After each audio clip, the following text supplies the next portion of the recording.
Concept classes YouTube channel पे आपका स्वागत है। आज हम लोग मैथ्स के ऑब्जेक्टिव क्वेश्चंस का डिस्कशन करेंगे। आज हम लोग सीखेंगे कि 100 क्वेश्चंस में 50 क्वेश्चंस को कैसे सॉल्व करेंगे और कौन कौन से आसान क्वेश्चंस को टच करेंगे। ठीक है। सबसे पहला क्वेश्चन है, प्रत्येक शांत दशमलव भिन्न किस प्रकार की परिमेय संख्या का दशमलव रूप है। हम लोग क्लास में पढ़े हैं शांत दशमलव जो भिन्न होता है वो परिमेय संख्या का रूप होता है। परिमेय संख्या का दशमलव प्रसार या तो शांत होता है, नहीं तो अशांत आवर्ती होता है। सेकंड क्वेश्चन, पाई एक दशमलव प्रसार होगा। पाई कैसी संख्या है?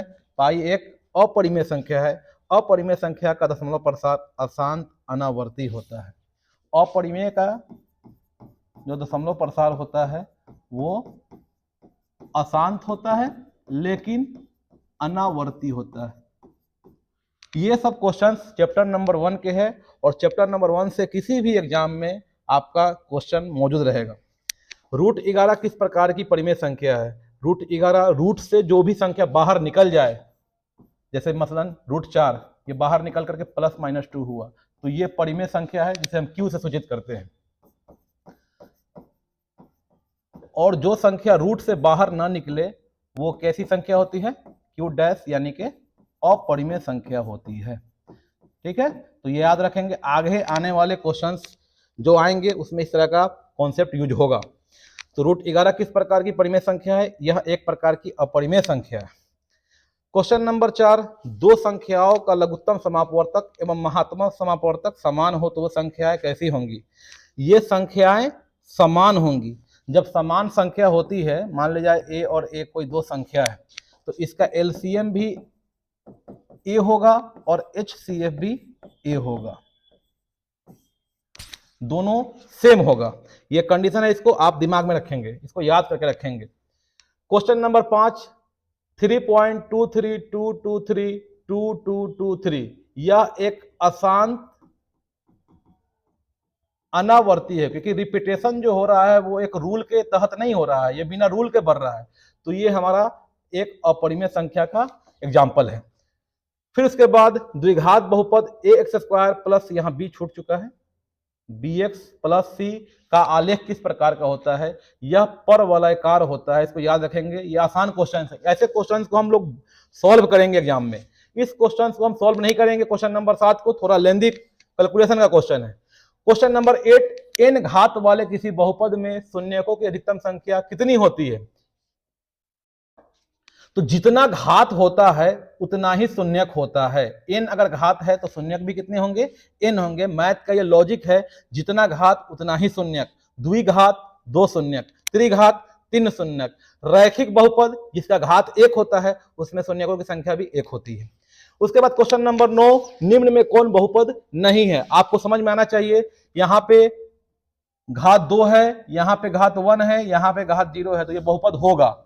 बटा में जब आ जाए, बटा में जब भी कोई संख्या आए तो इसका पावर जो होता है वो -1 करके होता है। यहाँ पे जो पावर रहेगा उसका सिंबल ऊपर में चेंज हो जाता है।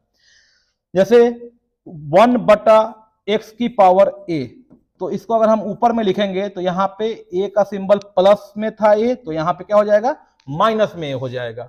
और बहुपद के लिए घात निगेटिव नहीं होना चाहिए। यहाँ पे x का घात कितना है? -1, तो ये बहुपद नहीं होगा। ये आसान क्वेश्चन है, इन क्वेश्चन को हम लोग सॉल्व करेंगे। क्वेश्चन नंबर 10 को भी हम लोग बना सकते हैं।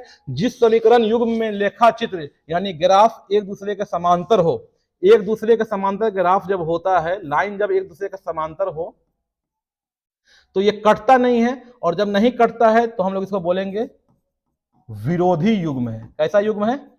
विरोधी युग्म है। और रेखाएं कैसी हैं? समांतर है। अविरोधी कब होता है? जब लाइन कट जाए, दो लाइन आपस में कटता है, इसको बोलते हैं अविरोधी युग्म। और ये रेखाएं क्या होती हैं? आपस में प्रतिच्छेदी होती है, और इसका केवल और केवल एक हल होता है। यहां पे लाइन कटा नहीं, केवल एक हल, और यहां पे कोई हल नहीं। क्यों कोई हल नहीं? क्योंकि लाइन कटा ही नहीं। जब लाइन कटेगा नहीं तो फिर कोई हल, कोई कॉमन पॉइंट नहीं आएगा, और कोई कॉमन पॉइंट नहीं आएगा तो कोई हल नहीं। इसको भी ध्यान में रखेंगे, ठीक है।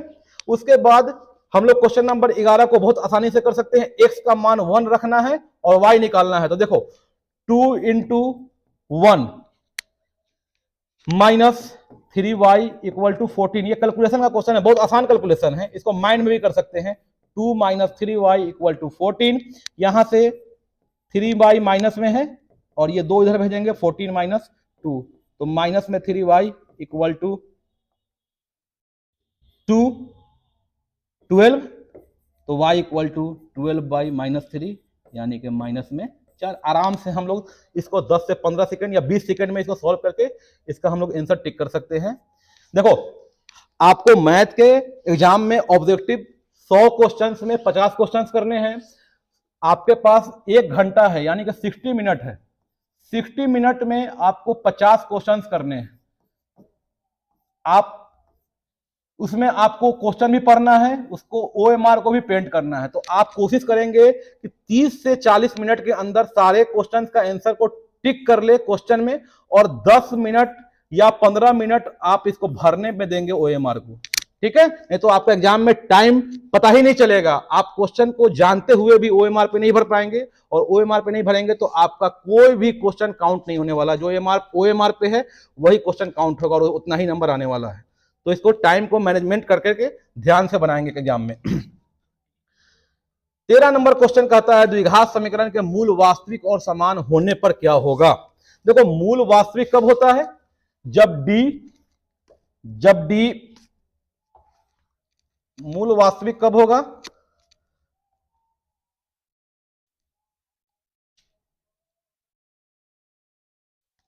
मूल वास्तविक कब होता है?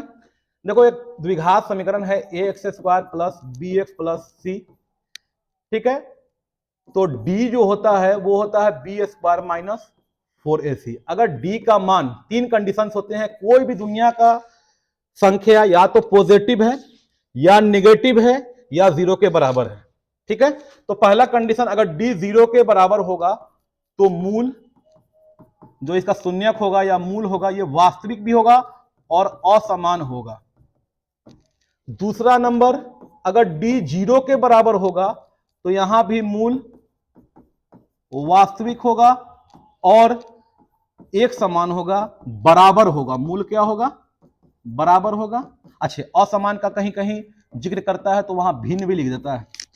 और तीसरा कंडीशन है कि d 0 से छोटा हो, यानी d का मान ऋणात्मक हो, तो यहां पे मूल जो होंगे वो अवास्तविक होगा, यानी कि वास्तविक नहीं होगा।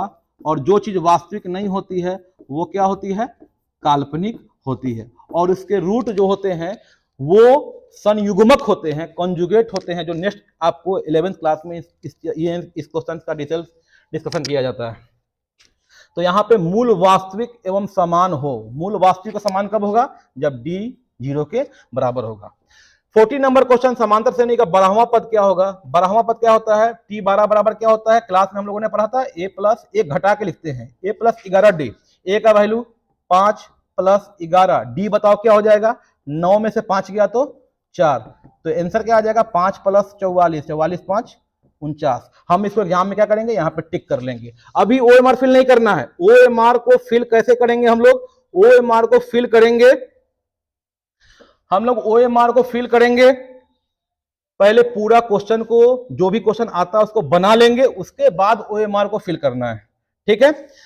उसके बाद में क्वेश्चन नंबर 15 है। क्वेश्चन नंबर 15 आसान क्वेश्चन है, लेकिन ये माइंड में आपको रहना चाहिए। क्वेश्चन नंबर 15 जो है, विषम संख्याओं का योगफल क्या होगा? देखो n प्राकृत संख्या का योग जो होता है वो n इंटू n प्लस 1 अब बट्टा में 2 होता है। n विषम संख्या का योग जो होता है, ये सब याद रखना है, ठीक है। एग्जाम में डायरेक्ट कभी कभी क्वेश्चन पूछता है और माध्य वाला क्वेश्चन इसमें पूछा जाता है। ये डायरेक्ट n स्क्वायर, अगर मिसाल के तौर पे बोलेगा 3 विषम संख्याओं का योग तो 3 का स्क्वायर, बोलेगा 5 विषम संख्याओं का योग तो 5 का स्क्वायर, यानी कि जो भी बोलेगा उसका स्क्वायर करेंगे। और अगर बोलेगा n सम संख्या का योग तो वो होता है n into n plus one, यानी इसमें से देखो ये n into n plus one, यहां पे 2 हटा देंगे। ठीक है, तो ये क्वेश्चन को याद कर लेना है, इन विषम संख्याओं का योगफल क्या हो जाएगा, n स्क्वायर। ठीक है, उसके बाद क्वेश्चन नंबर 16 को छोड़ देंगे, 17 को छोड़ देंगे, 18 को देख लो ना, दिमाग में रखने रहना। दो समरूप त्रिभुजों के क्षेत्रफलों का 25 और 36 है, तो इसका भुजा जो होगा ना वो इसका स्क्वायर रूट होता है। तो 25 का स्क्वायर रूट कितना हो गया 5, और 36 स्क्वायर रूट का मतलब वर्गमूल, 25 का वर्गमूल कितना हो गया 5:6। तो हम इसको टिक कर लेंगे एग्जाम में। अभी OMR नहीं भरना है, पहले आपको एग्जाम में बना करके 30 मिनट के अंदर में आपको 50 क्वेश्चन, 30 से 35 मिनट के अंदर 50 क्वेश्चन को बना लेना है, उसके बाद आप रखने का काम करेंगे, वरना आप क्वेश्चन बनाने के बाद भी आपका क्वेश्चन छूट जाएगा। नेक्स्ट स्लाइड पे हम लोग आते हैं। देखो क्वेश्चन नंबर 20, त्रिभुज ABC में AB बराबर 13, 12, 5, याद है सेट, याद करो त्रिभुज में जब भी क्वेश्चन आया सेट रहा 5, 12, 13, तो किस प्रकार का त्रिभुज होगा, समकोण त्रिभुज होगा। ठीक है, कौन कौन से समकोण त्रिभुज होते हैं, एक होते हैं 3, 4, 5, उसके बाद 6, 8, 10, उसके बाद 5, 12 और 13, उसके बाद 7, 24, 25, ये सब याद रखना है।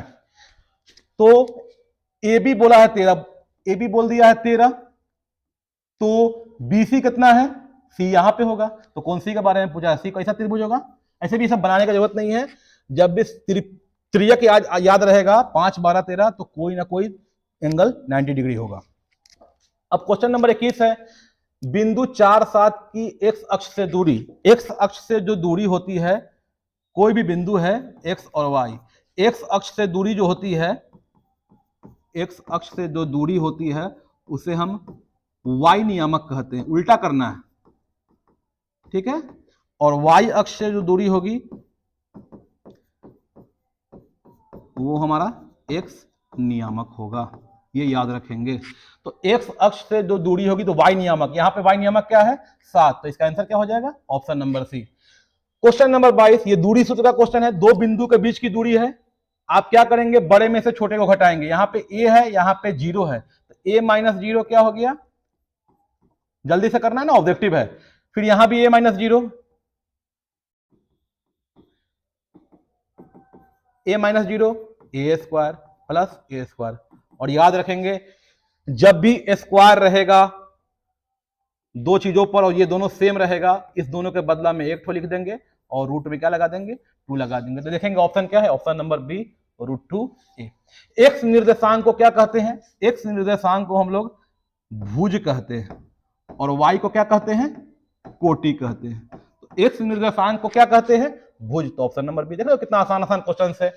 Sine square 50 plus sine square 40, इसका मान हमें प्राप्त करना है। ठीक है, इसको छोड़ेंगे, इसको भी छोड़ेंगे, इसको भी छोड़ेंगे, तीनों क्वेश्चन कैलकुलेशन का क्वेश्चन है, इसको छोड़ेंगे। क्वेश्चन नंबर 27, tan 1, 2, 3, देखो tan में कंडीशन होता है, देखो tan थीटा जो भी रहे, अब फिर उसको गुना करें हम tan 89 से, यानी दोनों एंगल अगर 90 हो गया जोड़ करके, तो इसका आंसर क्या आएगा 1 आता है। तो इस तरह से 1 89, 2 88 होगा, 3 87 होगा, 4 86 होगा, और कहीं ना कहीं बीच में हम लोग जब कैलकुलेट करेंगे तो ये tan 45 आएगा। tan 45 का मान क्या होता है 1, और ये क्वेश्चन को दिमाग में रखे रहना, ये क्वेश्चन अच्छा क्वेश्चन है, एग्जाम में क्वेश्चन है। क्वेश्चन नंबर 28 बोलता है 8 tan थीटा बराबर 15, तो यहां से हम लोग tan थीटा का मान क्या करेंगे 15/8 लिखेंगे, ये P हुआ, ये B हुआ, याद है सेट में 8 15 तो H क्या हो जाएगा 8 15 17, ये छूट गया था, यहाँ पे 8 15 और 17 ये सेट है, 8 15 है तो H क्या हो जाएगा, H कितना हो जाएगा 17। हमें क्या निकालना है sine theta minus cos theta का वैल्यू निकालना है, तो हम लोग क्या करेंगे sine theta minus cos theta करना है, तो sine theta minus cos theta क्या हो जाएगा, साइन का value P/H minus B/H। Solve कैसे करेंगे, हर बराबर है, दोनों हर के बदला में एक H को लिख दिया और ऊपर में जो है उसको साट देते हैं P minus B। P minus B बताओ क्या हो जाएगा 15 माइनस 8, तो क्या हो जाएगा 7, और H का वैल्यू कितना है 17, तो 7/17, ऑप्शन नंबर डी कंप्लीट हो जाएगा। क्वेश्चन नंबर 29 कितना आसान क्वेश्चन है। साइन स्क्वायर 60 को भूल जाओ, 60 का मान नहीं रखना है। Sine square theta plus cos square theta, answer क्या आएगा 1 आ जाएगा। क्वेश्चन नंबर 30 क्लास में कितना बार डिस्कशन किए हैं, याद करो। सेक स्क्वायर ए माइनस टेन स्क्वायर ए का वैल्यू क्या है 1, लेकिन क्वेश्चन में क्या दिया देखो, यहां पे अगर 1 है तब यहां भी 1 है तो ये आंसर 1 है। अगर यही यहां पे 4 दे दे और ये 4 लगा दे तो आंसर क्या आ जाएगा 4। अगर 9 लगा दे, यहां भी 9 लगा दे तो आंसर क्या आ जाएगा 9। तो यहां पे 4 जब लगा हुआ है तो यही आंसर होता है। मैं क्लास में इसको डिस्कशन किया हूं, आंसर क्या हो जाएगा ऑप्शन नंबर बी 4। एकदम आसान क्वेश्चन है, ठीक है। उसके बाद इस सब क्वेश्चन को छोड़ेंगे, इसको भी छोड़ेंगे। चलिए क्वेश्चन नंबर 36, 7 सेंटीमीटर त्रिज्या वाले वृत्त की परिधि, वृत्त की परिधि क्या होती है 2 पाई आर। आर का वैल्यू कितना है 7, तो पाई का मान 22/7। जल्दी से कर लेंगे, 2 पाई आर सबको मालूम है, वृत्त की परिधि क्या होती है 2 पाई आर। तो ये 7 से 7 कट जाएगा, 22 दूनी 44। आसान क्वेश्चन है। क्वेश्चन नंबर 37, देखो मेंसुरेशन में फॉर्मूला अगर आप याद करते हैं तो आराम से 10 क्वेश्चन के लगभग में आसानी से एकदम फॉर्मूला बेस्ड क्वेश्चन, कभी कभी तो डायरेक्ट फॉर्मूला ही दे देता है और वो पूछ देगा आपसे, और आसानी से बना लीजिएगा। मेंसुरेशन में कौन कौन से चैप्टर हैं, एक है वृत्त, इसका आप क्षेत्रफल, परिधि, व्यास, ठीक है, अर्धवृत्त, फिर वही इसकी परिधि या परिमिति और क्षेत्रफल, उसके बाद बेलन, गोला, शंकु और अर्धगोला। ये 4-5 चैप्टर 6 चैप्टर है, टॉपिक है। इसका आप ऑब्जेक्टिव बनाने के लिए इसके फॉर्मूला को एकदम आसानी से याद करेंगे, आपका 10 क्वेश्चन आसानी से एग्जाम में बन जाएगा। जैसे यहां पे दिया है वृत्ताकार वलय का क्षेत्रफल, वलय का जो क्षेत्रफल होता है, वलय का जो क्षेत्रफल होता है, रिंग का क्षेत्रफल, वो बड़े क्षेत्रफल में से, बड़े वृत्त के क्षेत्रफल में से छोटे को घटा देना, तो पाई दोनों में कॉमन हो गया, बड़े त्रिज्या माइनस छोटा त्रिज्या, और पाई लगा देंगे। तो बड़ा त्रिज्या कितना है 10, 10 का वर्ग 100, सब माइंड में करना है।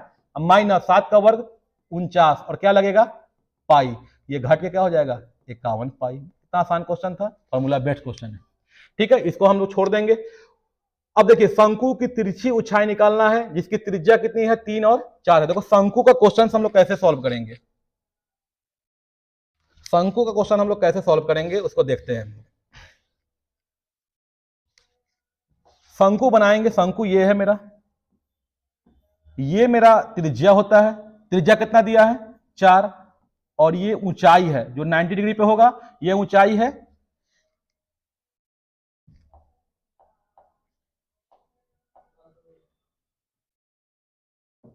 ये त्रिज्या 3 है और ऊंचाई कितना है 4 है। तो ये बताओ ये तिर्यक ऊंचाई है, ये मेरा क्या है तिर्यक ऊंचाई। बताओ कितना होगा इसका आंसर, सेट याद करो 3 4, तो ये कितना हो गया 5। बताओ ये सब क्वेश्चन अगर आप ट्रिक को याद रखेंगे तो बहुत सारा क्वेश्चन सॉल्व करने में बहुत आसानी होगा, ठीक है। तो ट्रिक के हिसाब से ये क्या हो जाएगा 5 हो जाएगा, इसको सॉल्व कर लेंगे, ठीक है। इसको भी बनाए, इसको भी नहीं बनाना है अभी, ये सब बाद का क्वेश्चन है, इसको भी छोड़ेंगे। शंकु के वक्रपीठ का क्षेत्रफल क्या होता है, वक्रपृष्ठ क्या होता है pi R L, formula based question है।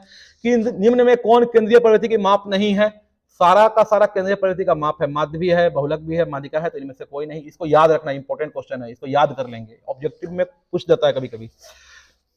प्रथम 10 विषम संख्याओं की माध्यिका क्या होगी, प्रथम 10 विषम संख्याओं की माध्यिका क्या होगी, ये माध्यिका का क्वेश्चन है, आसान क्वेश्चन है। देखो विषम संख्या क्या होता है 1 3 5 7 9 11 13 15 17 19, ये 10 विषम संख्या हो गया, 5 3 8 2 10।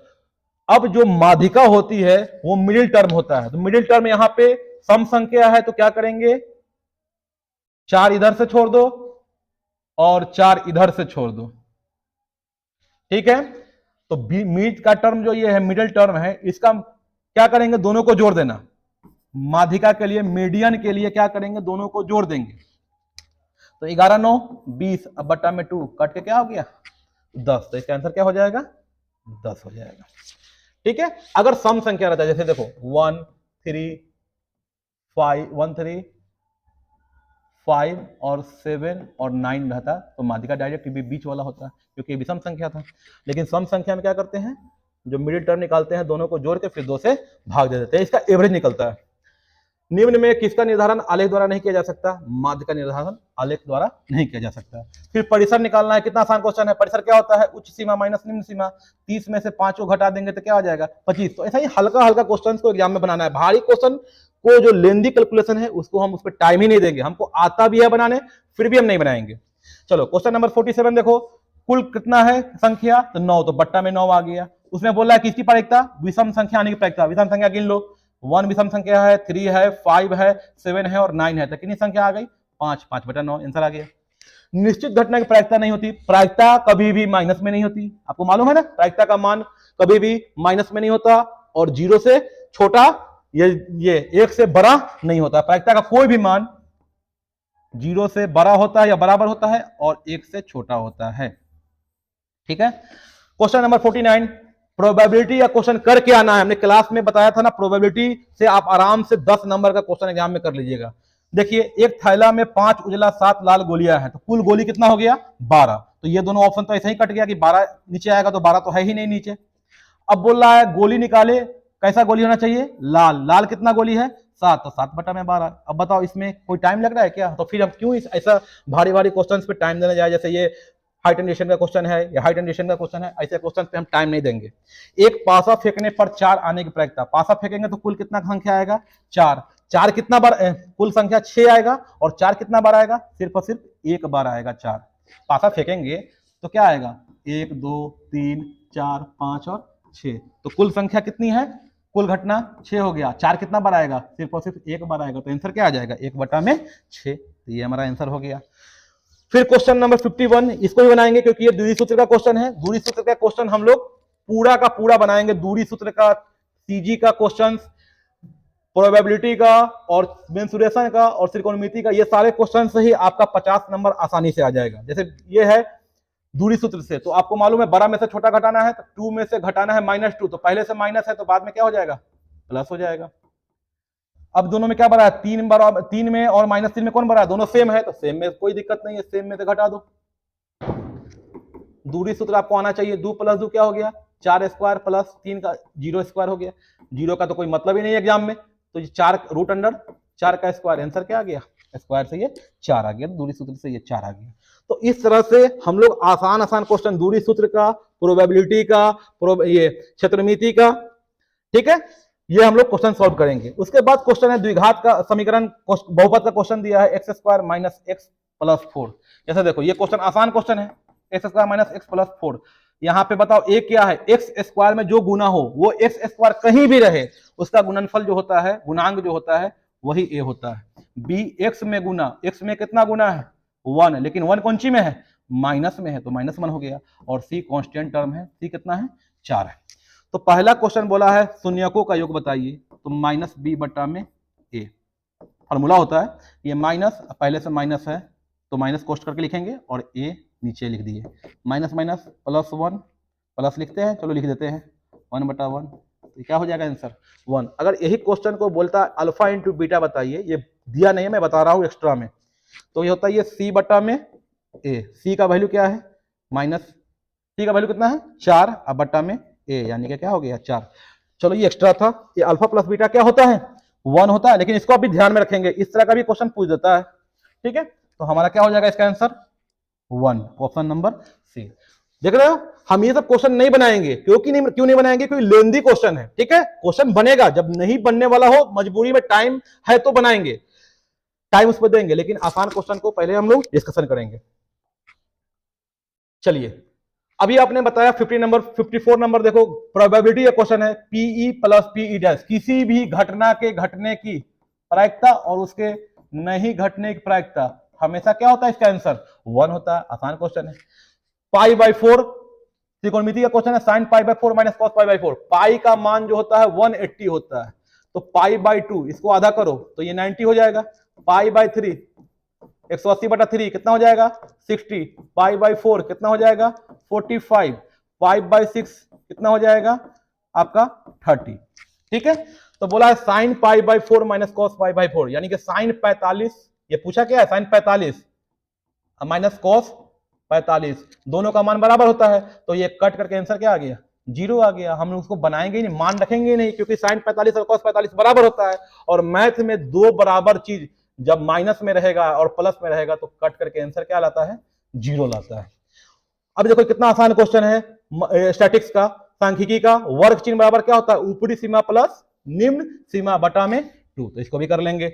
उसके बाद में क्वेश्चन नंबर 58 देखो, जब भी इस तरह का क्वेश्चन है 4x² माइनस 3, हमने क्लास में ऐसे किया था x² माइनस 4 बराबर, इसका बोला शून्यक निकालने के लिए, तो जो रहता था उसका रूट लगा देते थे, और रूट के बाद में एक बार प्लस में माइनस में दो और एक बार प्लस में दो, ये लॉजिक था। लेकिन यहां पे कंडीशन कब है, ये x² में 1 गुना रहेगा तब। अब यहां पे तो 4 है गुना, तो 4 को क्या करेंगे, इसके नीचे डाल देंगे, कभी भी डाल दिए नीचे। अब इसी चीज का हम लोग स्क्वायर रूट लगा देंगे, ठीक है। तो इसके दो आंसर आएंगे, एक होगा √3, 4 निकलेगा तो 2 माइनस में, और इसी का √3, 4 निकलेगा तो 2 प्लस में। तो इसका आंसर क्या हो जाएगा, √3/2 minus √3/2। Sec square theta minus 1 बताया था ना, त्रिकोणमिति का फॉर्मूला और मान सारणी अगर याद रहेगा तो इससे भी आपका 8 से 10 नंबर आराम से आएगा। देखो सेक स्क्वायर थीटा माइनस 1 क्या होता है बताओ, tan स्क्वायर थीटा। फिर देखो त्रिज्यखंड का क्षेत्रफल क्या होता है, πr² थीटा अपॉन 360, ये भी बन गया। 6/15 का दशमलव प्रसार क्या होगा, ये बहुत अच्छा क्वेश्चन है, लेकिन बनाना है। 3 दूनी 6, 3 पचे 15, ये क्या आ गया आंसर, 2/5। तो क्यू का मान क्या आ गया, 5। जब 5 आ जाए, यानी कि 2 की पावर कुछ रहे या 5 की पावर कुछ रहे या दोनों के पावर में कुछ रहे, तो ये सब का सब क्या होता है, शांत। और ये सब नहीं रहे तो अशांत अशांत आवर्ती। तो ये तो क्या आ जाएगा, क्यू का मान 5 आ गया, तो ये शांत हो गया। चलो क्वेश्चन नंबर 2, मूलों का योग। अभी बताया ना x² माइनस 4x प्लस 1, मूलों का योग। यहाँ पे बताओ a कितना होगा, a x² में कितना गुना है, तो 1, b कितना है x में गुना माइनस में 4, और c का वैल्यू 1। बोला है मूलों का योग, यानी कि अल्फा प्लस बीटा निकालिए, माइनस b बटा में a माइनस, अब पहले से माइनस है तो पहले से माइनस है तो क्या कर देंगे हम, अब डायरेक्ट करो ना, माइनस और माइनस क्या होता है, प्लस। ए का वैल्यू 1, यानी कि 4/1 कितना हो जाएगा आंसर, 4। ये सब क्वेश्चन बहुत टाइम टेकिंग क्वेश्चन नहीं है, आसानी से बन जाएगा, ठीक है। उसके बाद में ये दोनों छोड़ेंगे। चलो विवेचक की बात करते हैं, विवेचक को डी बोलते हैं, विवेचक को क्या बोलते हैं, डी। डी होता है क्या, b² minus 4ac।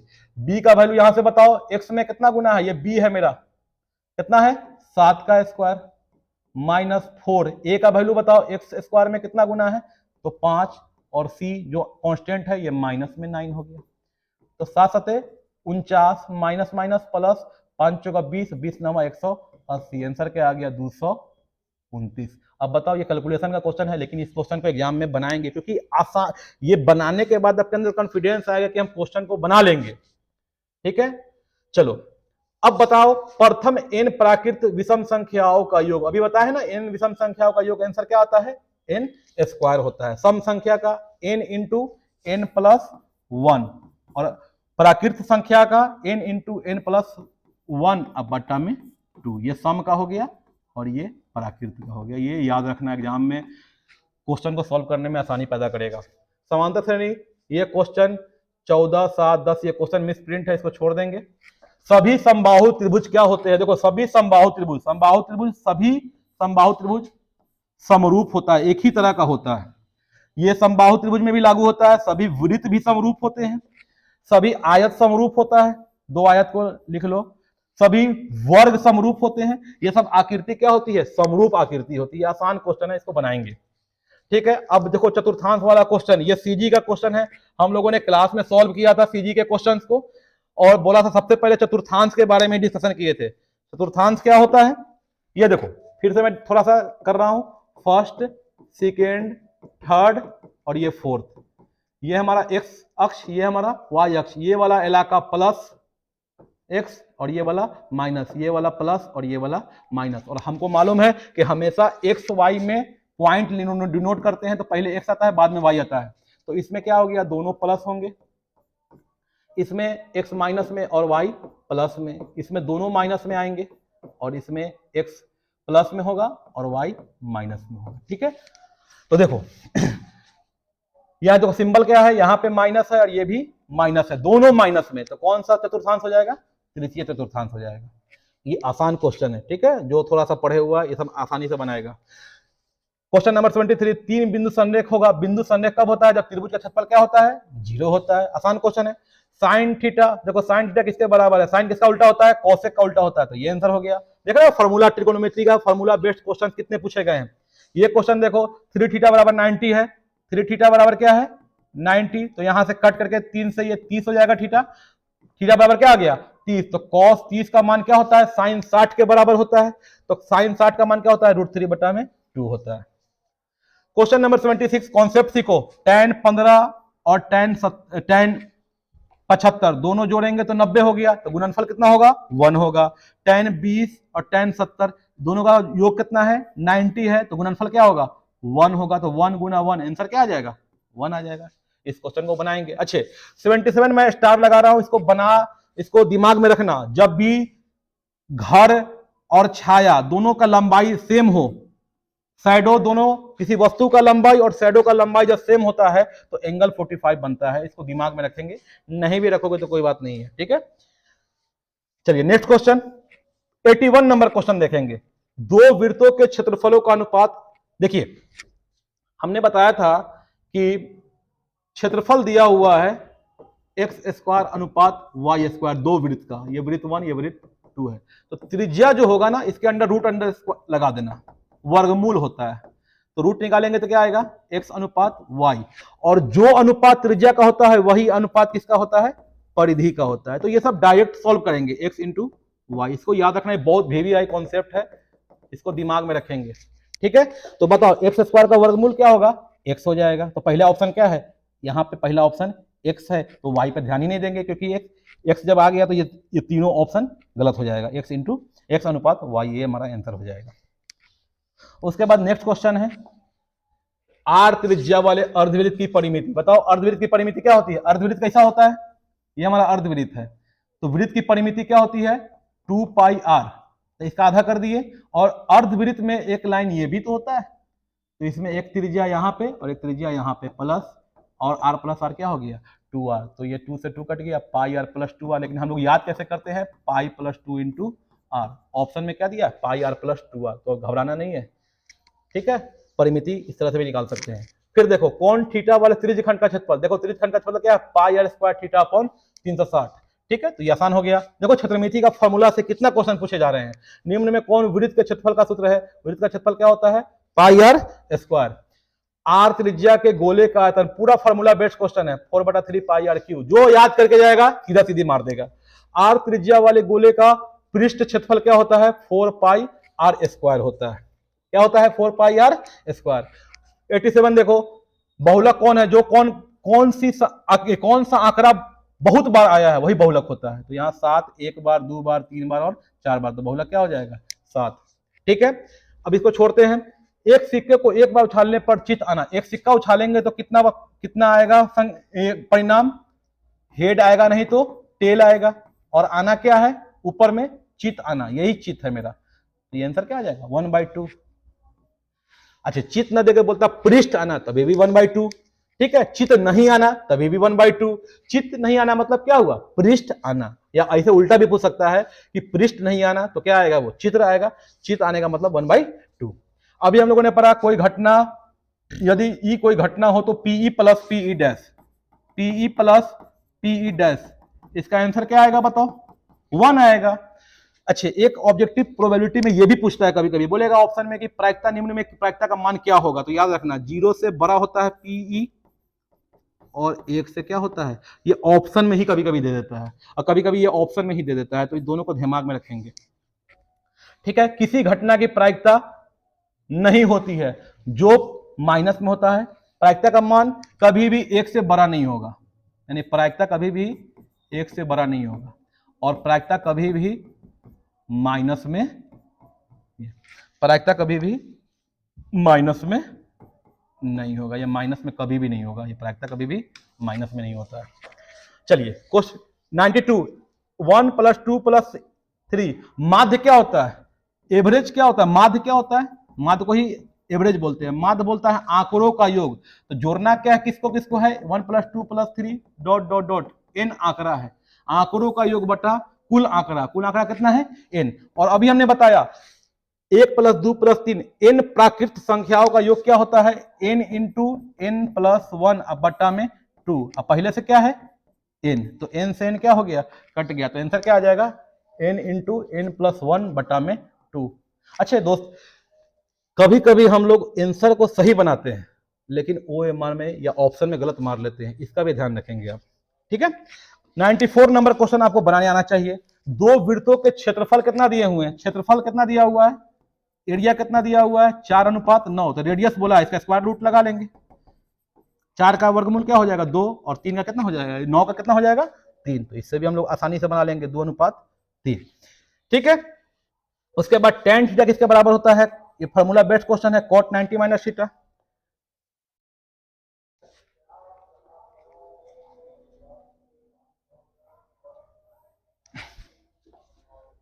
n × n + 1 बटा में 2।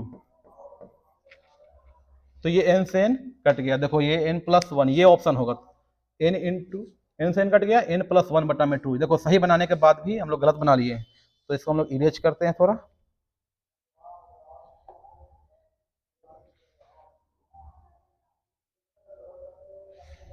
देखो कभी कभी एग्जाम में आपके साथ भी ऐसा ही होगा, ठीक है। आप सही बनाइएगा, ऑप्शन गलत मार लीजिएगा, तो ये ऑप्शन होगा, ठीक है।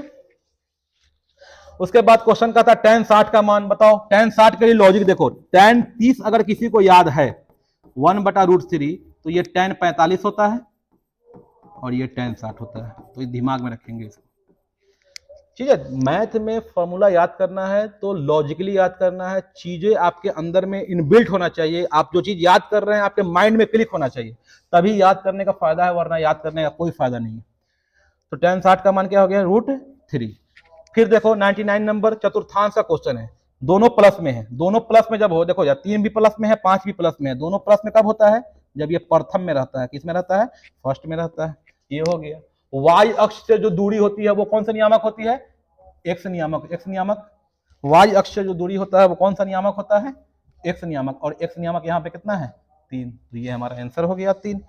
तो इस तरह से हम लोग आज ऑब्जेक्टिव क्वेश्चंस का डिस्कशन किए हैं और 50 क्वेश्चंस बिल्कुल आसानी के साथ हम लोग बना लेंगे अगर हम लोग त्रिकोणमिति का फॉर्मूला, क्षेत्रमिति का फॉर्मूला, द्विघात समीकरण का क्वेश्चंस और बहुपद पे और प्रोबेबिलिटी और थोड़ा सा स्टैटिक्स को देख लेंगे फॉर्मूला के साथ में, ठीक है। थैंक्स। और इस वीडियो को अगर अच्छा लगे तो आप लाइक जरूर करेंगे और कमेंट करके बताएंगे कि कहाँ कहाँ हमारे अंदर में कमी है, ठीक है। शुक्रिया।